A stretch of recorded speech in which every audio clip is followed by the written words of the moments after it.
Welcome to the Great Detectives of Old Time Radio. Happy New Year from Boise, Idaho. This is your host, Adam Graham. If you have a comment, send it to me, box 13 at greatdetectives.net. Follow us on Twitter at Radio Detectives and become one of our friends on Facebook, facebook.com/Radio Detectives. All right, well, before we do get started, I want to encourage you as you make your travel plans here in 2014, remember to go to JohnnyDollarAir.com first. JohnnyDollarAir.com is a Priceline affiliate, so you can name your own price on hotels, rental cars, airline tickets, and even more, or you can choose from great published fares. Plus, if you purchase through JohnnyDollarAir.com, a part of your purchase price goes to support the Great Detectives of Old Time Radio. So remember, JohnnyDollarAir.com. Well, now it's time for us to take a listen to today's episode of yours truly, Johnny Dollar, The Pearling Matter, Parts 3 and 4. From Hollywood, it's time now for... Johnny Dollar. Your number's ringing now, Mr. Dollar. Oh, swell. Aimwell Agency. Aimwell Detectives? Yes? Who are you calling, please? Want to talk to Mr. Aimwell. My name's Johnny Dollar. This is Aimwell. I understand your agency's been looking for the Pearling girl for about a year now. Oh, you do, huh? And who told you that? Mrs. Pearling. I never heard of you, or her, or a girl. So long. This is the operator. Were you cut off, Mr. Dollar? I'll call them back. Never mind. Call me a cab, honey. I'll talk to them in person.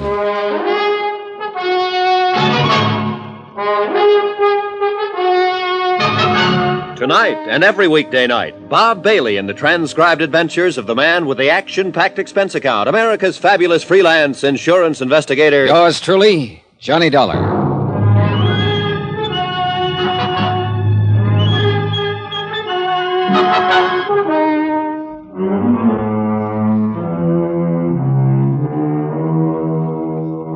Expense account submitted by Special Investigator Johnny Dollar to Eastern Liability and Trust Company, Hartford, Connecticut. The following is an accounting of expenditures during my investigation of the Pearling matter. Item 7, $3 cab fare, my hotel to the office of the Aimwell Agency. A red-headed girl at the switchboard looked me over like I was a car she didn't want to buy.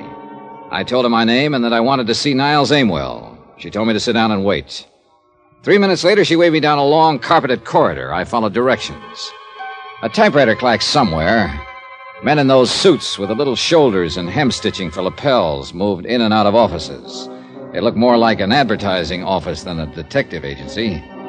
Finally, I opened a door and stepped into a small room that was decorated in gray. Gray walls, gray carpeting, gray draperies. A desk, a brass lamp, a filing cabinet, and a man were there. He didn't get up when I walked in, but slouched back in his chair and let his bald head rest against the wall. You're kind of determined, aren't you? I suppose so. You're Aimwell? Mm-hmm. On the phone, I told you I didn't know what you were talking about. Now I'll tell you again. Don't slam the door when you go out. What are you paying rent here? If I've got it figured right, you wish you weren't paying it.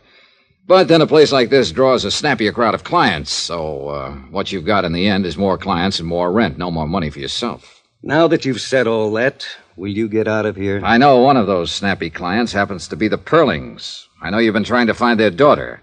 This is my ID. This is my license, bond, letter of authority from Eastern Liability. Now, 2 days ago, the papers carried a story that David Pearling was killed in a boating accident in Key West. That was a lot of baloney. It was retracted. I know that, but I talked to a reporter down in Key West who told me Pearling paid to have that story about himself printed. My client had an idea Pearling might have done it to set up the stock market for a killing. Mrs. Pearling told me he did it in the hope his missing daughter would see the story in the papers and contact home. Now, what have you got to say? Here's your stuff. One other thing. Pearling the kind of man who'd pull a trick like that? Ask him. You got a way about you I don't like. Well, that's too bad. But in between the time I called and the time I got here, you had time to call the Pearlings on the phone and ask about me. They said it was all right to tell me what I wanted to know. If there was a daughter, if you'd been hired to look for her. If you don't tell me, you might jeopardize the part of the rent the Pearlings pay for you. Now, look, Dollar. I've got something else you aren't going to like. I might just want to see your operative's report on the case. I might have the idea that if you've been looking for her this long, you might just be dragging it out a little bit. You know, the rent money, it's due every month. Get Mr. or Mrs. Pearling on the phone right away. I hope they tell me to throw you out on your ear. Well, while we're waiting, let's get back to the questions. Where have you looked? What have you done? We pulled the case 11 months ago, almost to the day. The girl's 5'5", 114 pounds, no visible scars, no glasses. Black hair, brown eyes. She's 24, will be 25 next month. We thought we had her located in Muncie, Toledo, Detroit, Fort Worth, and Pueblo. We think she's traveling alone. We think she's a little girl who was fed up to here with Mom and Daddy and just struck out for herself. But you haven't found her. 5 men have been looking on 8-hour shifts, 7 days a week for 11 months to the day. 5 men, 11 months, 7 days a week, and I'm one of the 5. My feet hurt, and my head aches most of the time. My wife's thinking about divorcing me. And then you walk in here and plant yourself in my office. You're suggesting maybe I can go out and find her just like that. Well, I can't. Nobody can. So I want you to know I kind of resent that remark about how I'm laying down on the job. And if you don't take it back, I'll have to cave in the side of the wall with you. What do you got to say, Dollar? I take it back, Mr. Ringwell. Sit down and have yourself a smoke. Hello? Well, hello, Mrs. Pearling. Mr. Dollar's in my office now. Yes, I'll cooperate with him. Yes, Mrs. Pearling, I understand. He explained it all to me. Yes, ma'am. The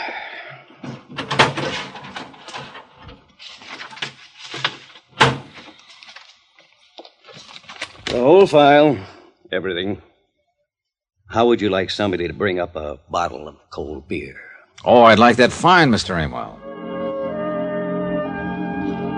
Niles Amwell, in between complaining about the abundance of bad private operatives in the detective business, showed me how good he was. The Jeannie Pearling file was a comprehensive day-to-day report on the investigation. His discouragement in the case was understandable. The only thing that meant something was the picture of Jeannie Pearling. Coal black hair over a fresh white-skinned face.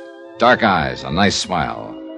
Somehow, not my idea of the daughter that would belong to David Pearling. Too old, too young, or too something. I couldn't put my finger on it. If I had been able to, I could have ended this expense account right here.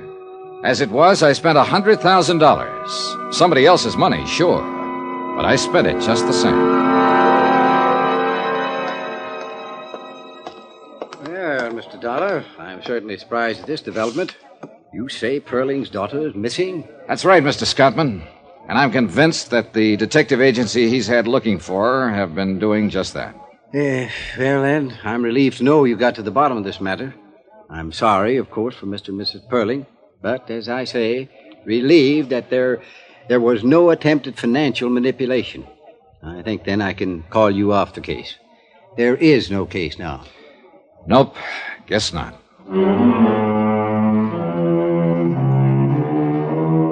And that's the way it stood at 4 o'clock in the afternoon. I told Mr. Scottman I'd send him a bill. We shook hands, and he wandered off to see if he could get a night flight back to Hartford. I went up to my room to pack and was folding a shirt all wrong when it struck me that I suddenly didn't believe anything or anybody. The idea that there was money in it somewhere still kept coming back to me. I couldn't shake it. I finished packing and left my bags at the desk. I wandered out and found a bar and sat down to think. After a couple of hours, nothing much occurred to me. But I did something anyhow.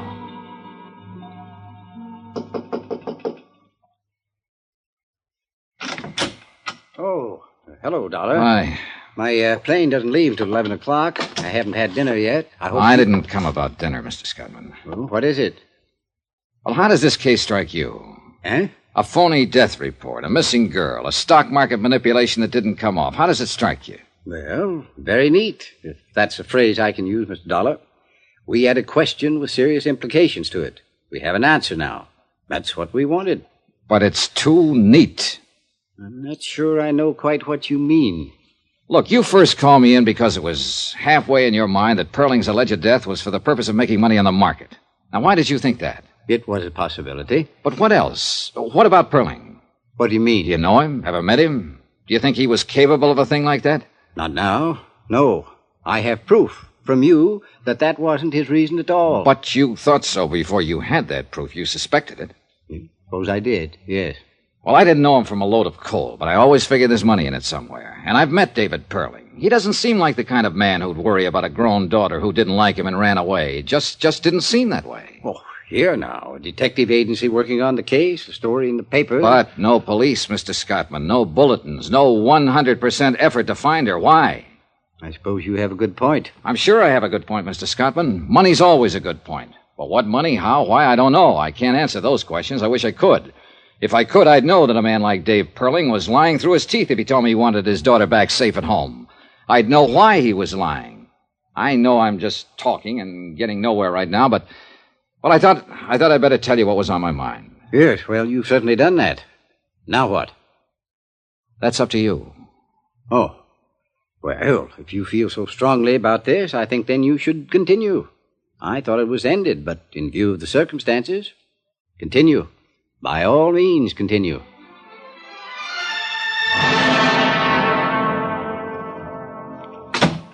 Well, Dollar? Well, you're working late. Yeah, I'd rather stay here than go home sometimes. Most of the time. Hey, well, we might be seeing quite a bit of each other. How did you know? Pearling told me to contact you. You're pretty cute, Dollar. Tell me why. You hardly ever run across a picture of a girl you'd like to look at as much as this Pearling dame. Oh, I might have. You know, you kid me most of the time, and I'm an old slob who stands around with hardly any fast answers. But you aren't kidding me this time, Pally. You show it all over. If I walked in a place and I seen a girl as nice looking as this, and I had me business with her, I'd be the luckiest guy in the world. Now, there are women, and there are women. But if that picture means anything, boy, she's a woman.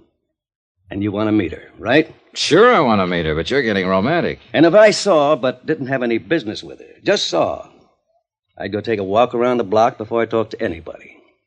Yeah, I know. And I don't blame you. You're a very lucky fella. You're going to see her. That's why Pearling asked me to contact you. Huh? Here. Came in about an hour ago. One of our men located her. Where? She's in New Orleans. He handed me the wire, and I read it over. Then I looked at him, he looked at me. I didn't ask any questions. He didn't say a word. It was a wonderful make-believe world, but it really didn't exist. Too neat and too tidy. And we all know the world's full of bumps. Ever hear of Mount Everest?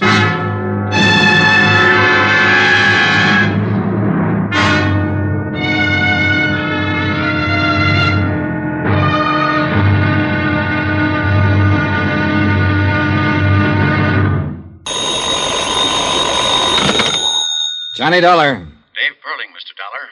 I want to talk to you. Hello, Mr. Pearling. Mr. Aimwell tells me you're in his office looking into my private affairs. If investigating the matter I came here for involves your private affairs, I guess I did that. I should be irritated, I suppose. And I guess I'm not.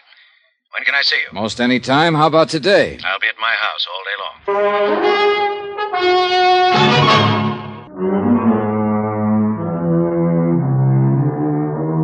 Expense account submitted by Special Investigator Johnny Dollar to Eastern Liability and Trust Company, Hartford, Connecticut.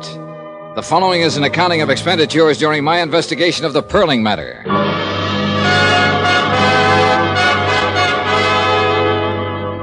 Item 9, 10 cents, one phone call to Morton Scottman advising him that Jeannie Pearling had been located in New Orleans by one of Aimwell's operatives. Mr. Scottman thought that over for a while and then assumed it would be in the best interests of Eastern Liability to make certain this was the truth. I told Mr. Scottman I intended to do just that. Item 10, $5, cab fare from the New Weston Hotel to the home of David Pearling. Hi. Come on in. The man who opened the door wasn't a servant. He wore a dark blue double-breasted suit. He smelled of cigars and bourbon, and private detectives stuck out all over him. He jabbed a pudgy finger in the general direction of what later turned out to be the library, and I followed. The room we went into was empty, except for us. As far as I could see or hear, the rest of the house was empty, too. The man in the blue suit sat down on a leather sofa and pointed to a quart of bourbon that had just come out of a sack.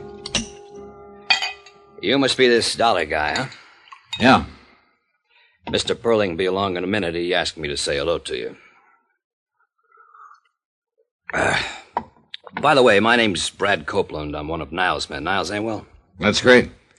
Where is Niles? He's with Mr. Pearling. They'll be along. Sit down, relax. They said they thought it was about time for a little conference. What for? The girl's been found, hasn't she? Oh, sure. Now they gotta figure some other things out. I'll bet. You don't believe much of this, do you? Nope. Well, then I'll put it this way. I'm the guy who found Jeannie Pearling. How about it now? Okay. Look, I got put on this thing because an insurance company executive thought Pearling might have had a false death report made on him to juggle some things in the stock market. Oh, that story in the papers about Pearling dying, huh? Yeah, Pearling paid to have that story printed, all right, but not for any stock market angles. He did it to try and scare up this daughter of his who scrammed away from home a year ago.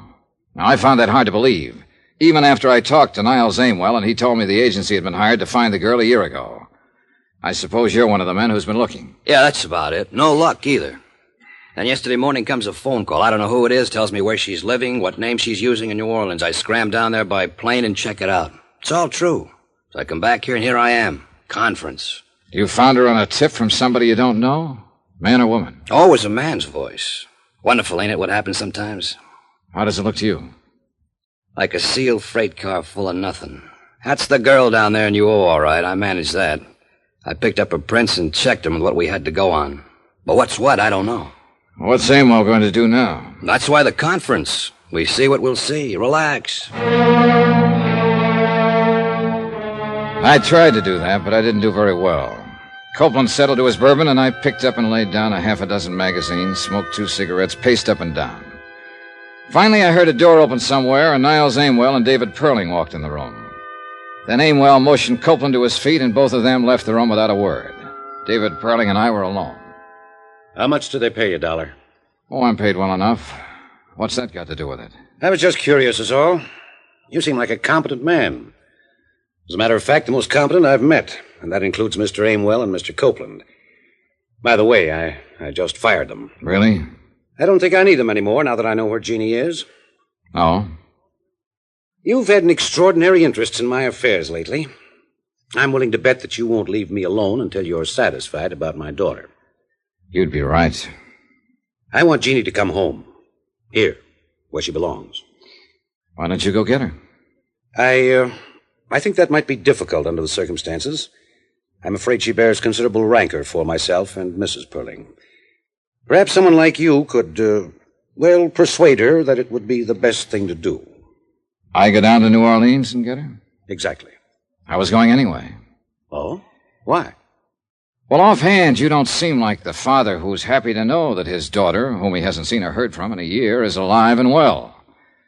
You haven't made a move to go and pick her up yourself. Also, she was found too soon and too fast after I got in on the picture. You can stop right there. I'm sure I wouldn't even attempt to explain any of those things. I didn't think you would. Or could.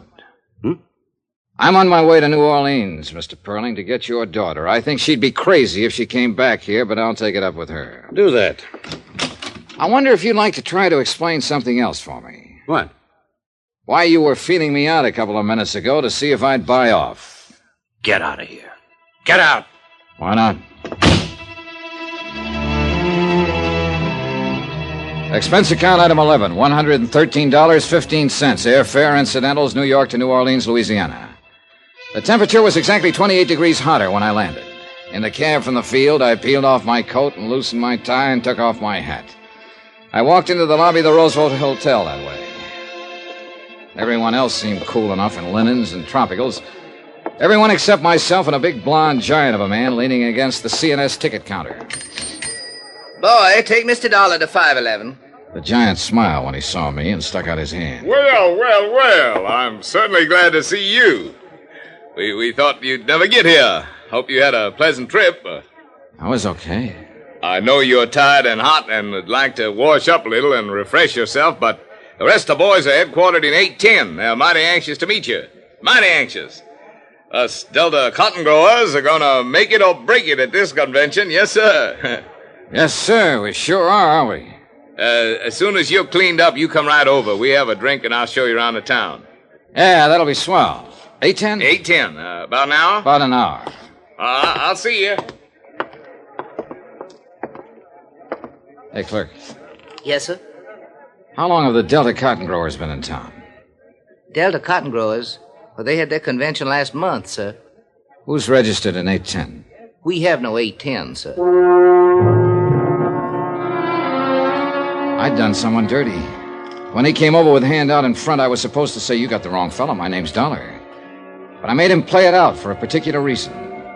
He wanted to know who I was, and he didn't quite know. But then I wanted to know who he was, and I didn't quite know. I wanted to know him because of that .38 strapped under his left arm.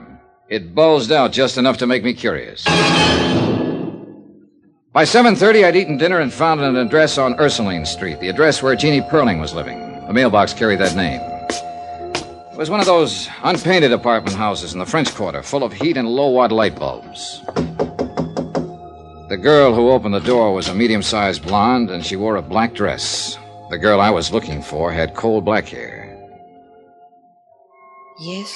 How do you do? My name's Johnny Dollar. I came here to see Jeannie Pearling. Come in, please. You're a friend of Jean's? In a way, I just came from New York. You know her father, then? Yes. Oh. I'm Janice Floyd, Jean's roommate.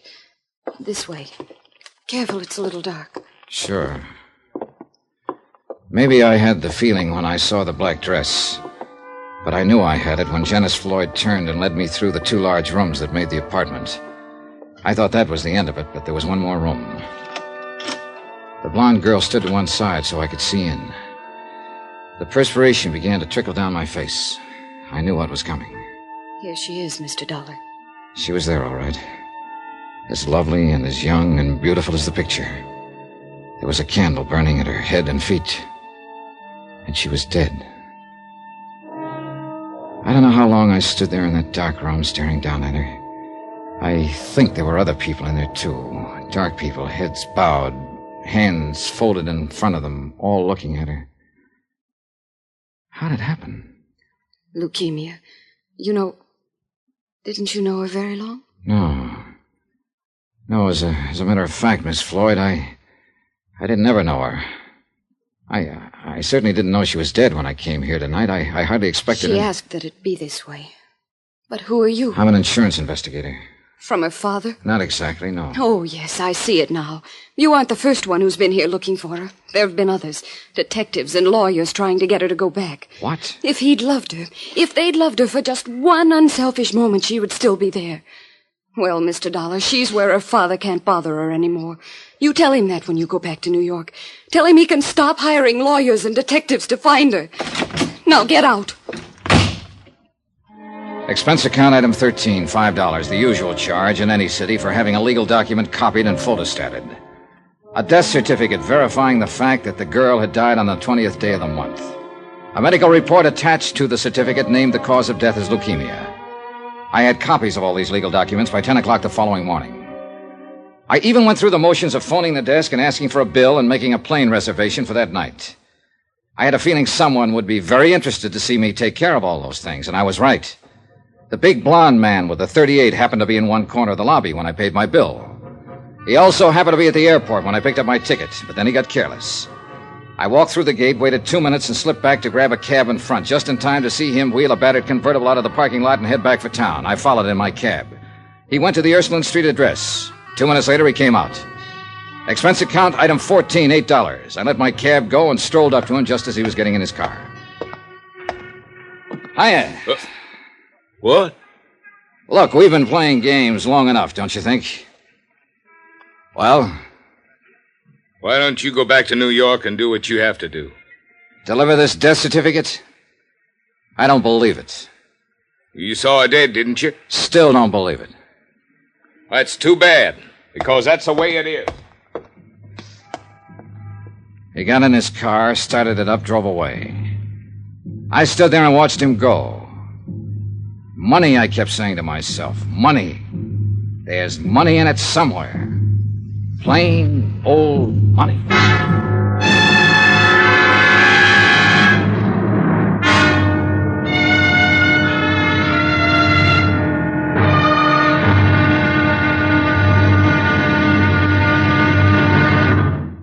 Now, here's our star to tell you about the final intriguing episode of this week's story. Tomorrow, there's still money in it. More money than it takes to save a life. Join us, won't you? Yours truly, Johnny Dollar.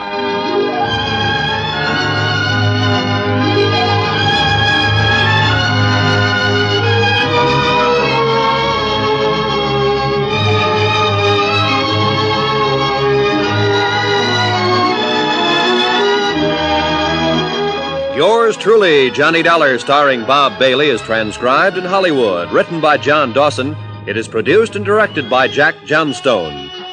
Be sure to join us tomorrow night, same time and station, for the final episode of this week's story of Yours truly, Johnny Dollar. Roy Rowan speaking.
Welcome back. Well, Johnny's certainly putting quite a bit on intuition. I won't comment on it too much more than that, just because I do remember how it ends, and I don't want to even intentionally give away something that folks don't want to hear. But be sure and be back with us on Friday as we wrap this story up. And join us tomorrow. We'll be bringing you an episode of Nick Carter. In the meantime, send your comments to box13 at greatdetectives.net. Follow us on Twitter at Radio Detectives, and become one of our friends on Facebook. Facebook.com/Radio Detectives. From Boise, Idaho, this is your host, Adam Graham, signing off.